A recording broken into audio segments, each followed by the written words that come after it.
So it's been almost a year since Dougie and I's epic trip up the Alps. This week I should be in Grand for the British Open, and just watching that video again has inspired me to redo the tent. So the old epic tent, made out of an old paraglider, beautifully recycled with its pegs, did leak, primarily because of the seams all the way down the edge there, and the multiple seams down each of the cells on the tent. So, plan for today, new, thinner, lighter, newer, waterproof material to make a new tent. These all line up nicely. Use the guy ropes that I've got made from paraglider cord, paraglider line. Stretch that out nicely. That works well. I should have just the right amount of fabric. So if you undo this one, on this corner as well, because it's all marked out beautifully.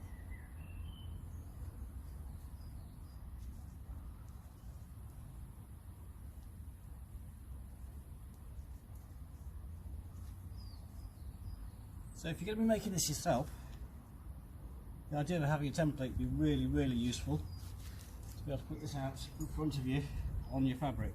That way you only cut it once. My first one that I made, I used a paper template. So I really recommend cutting out a template, getting it all absolutely in shape perfectly, and then you've got it laid out. It can't go wrong. So I'm going to mark it as it is, and then at some point I want to try and get the same mark underneath on the fabric below. It'd be lovely to see if I've got that marked through, which is not. Now all I need to do is cut that out with a margin. I'm going to give it about 1 centimetre all the way around, keeping it outside of this so that I can fold it under and make a seam. Obviously when you get to the corners you can't quite do that on both of these corners, but just do the overlap with the fly screen that I'm going to be putting onto it as well. Far edge there, that's where the zip's going to go.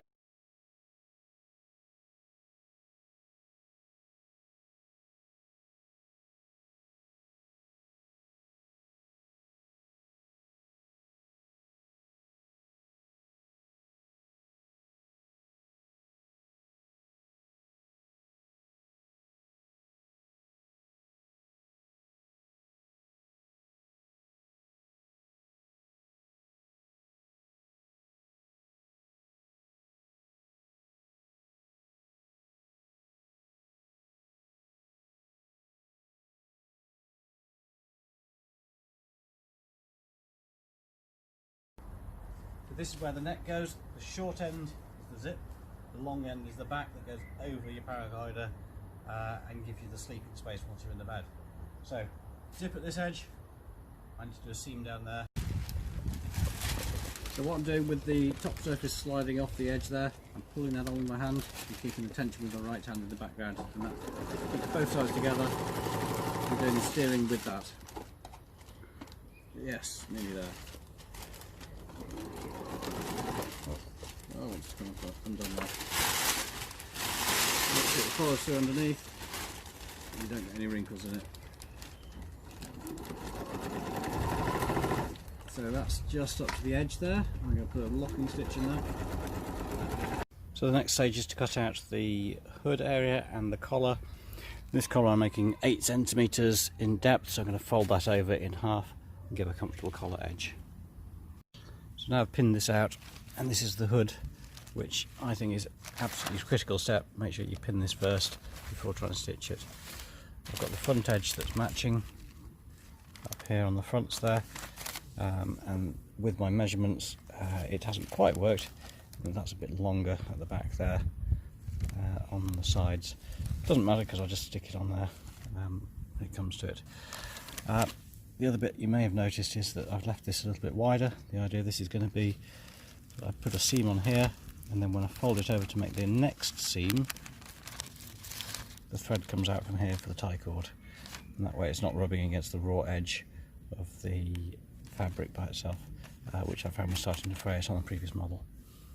So stitch that up now.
Okay, so now's the time I'm going to do this roll in here and then put the seam onto the whole lot.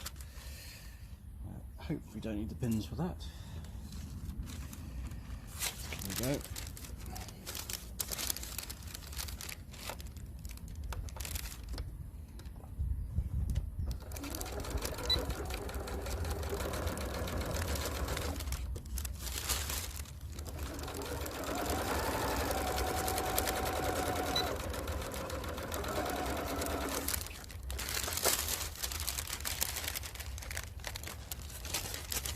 Okay, so I want the thread to be coming out from here, the draw cord. So what I'm going to do is to start off this bit part way along to basically add to the hem.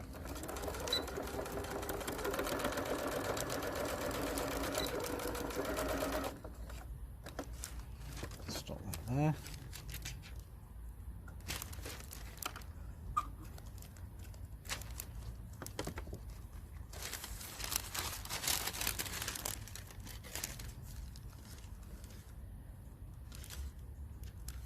It'll sort of work. I haven't entirely thought it through. So it will involve it everting like that, but I'm sure that'll work. Leave a nice big gap. Get the strings out.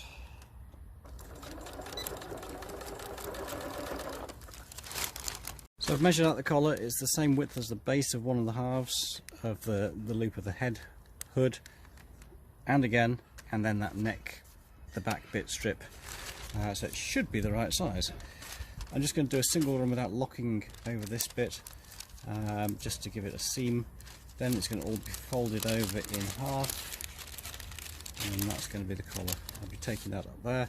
At some point the zip will be going onto here as well. I don't think I'll be able to take the zip all the way up to the top. I will have a drawstring coming out through the end. Okay, so getting to the assembly point. Now, I'm not quite sure why I left this uncut out. I did do a double seam there, double knotting on the stitching, and carried on for no really good reason. So I can go across here and it's already been locked. There we go. And then I will do one surface then the other, because they should be symmetrical even though they don't line up perfectly.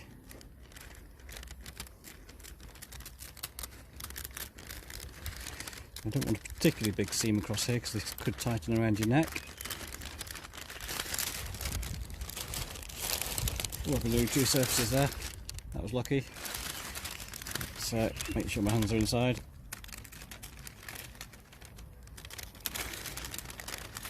That could have been a disaster and had to have extra fabric stuck on. I'll have to have a look at that, make sure that I haven't done anything too bad there. That looks okay actually. That was very lucky. And that is the risk of having these two bits so close to each other. Let's open that up.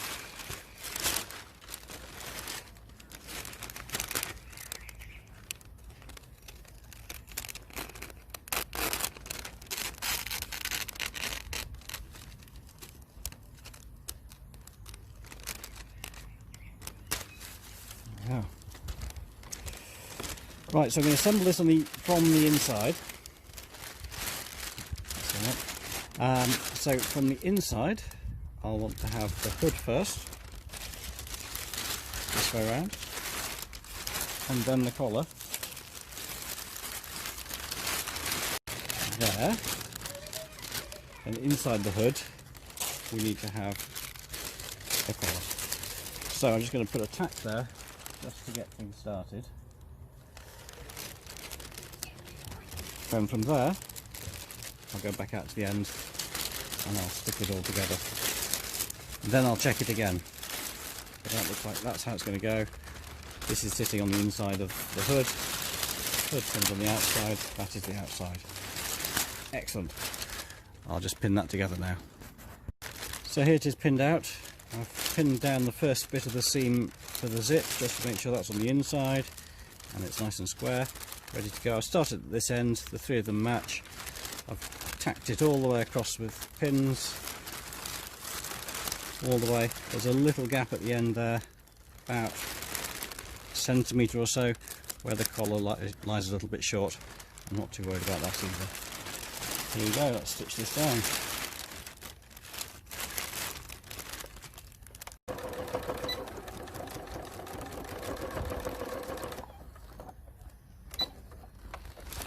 Nice. So, I've managed to free all that on the inside. That doesn't look too bad at all.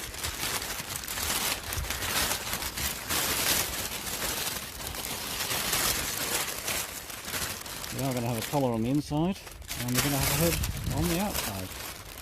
That looks just spot on. Stick the zip on. So moving on to the zip, I've got one of these continuous zips. I put on a double-sided puller. It's continuous. You need about 1.5 meters. I put a second one on, zipped it all the way along, and once that was open, I put another one on, just a standard puller, just so that this is closed together, so that when I cut it off through here, this one stays together. I haven't put another one down at the other end, not yet. There's lots and lots left over. What it means is if I want this to be further down, I can move that back and zip this down to join it. So these come with these standard zippers, and I'll send you the link for these. These are number 3 size, and it's waterproof on this side. It's the standard side on the inside, and I've upgraded myself now to have the double-sided zips, which work if you get number 3. This is a YKK zip. So I don't know if this is the right way or the best way. This is our hood end here. What I've done is to start to pin the front of the cape together. This is matched all the way down, and then reversing up from the other end, I've clipped it down there so I can put a little bit of tension on it.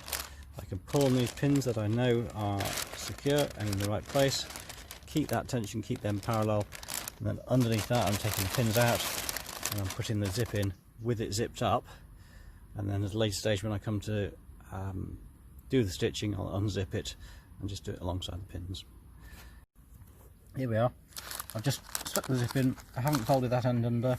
I haven't folded the zip end under there. So this is going to be the seam under here. I need to put a tab coming out from there as well. This is going to give extra strength folding up along this edge. Tacked it all the way along with pins, all the way up to the top. Now here I've included the zip back into the fabric and taken the other zip out. I'll be cutting it through about here, and again folding these edges back under at a later stage. So here's the zipper detail. That's the hood on the outside there, the cuff, collar, with the zip that I folded on the inside. I've left a gap at the top there to put a lanyard through, which will snuggle up tight, and that'll close up, and the pole will come up through the middle of that. So for the edge of the fabric against the zip, I've done a single fold over and then attached the zip on there with a single line of thread down there. That then gives the waterproof side on the outside, like that, with the join in the middle. For the bottom hem, I've done a single fold and then a second fold to give it more strength and stop this edge from fraying. So then I've pinned that and done a single row of stitching down there. In addition to that, what I've done is to fold in a piece of netting like this. I folded it over once there, added that onto the edge, and then folded that underneath.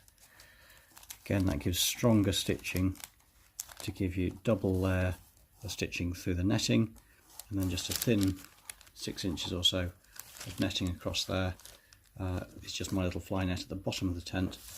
The reason for the extra strength across here is that there's going to be a fair amount of tension pulling on this between the 2 pegs at either end, and you don't want that stretching. And that then is it. The last bit would be the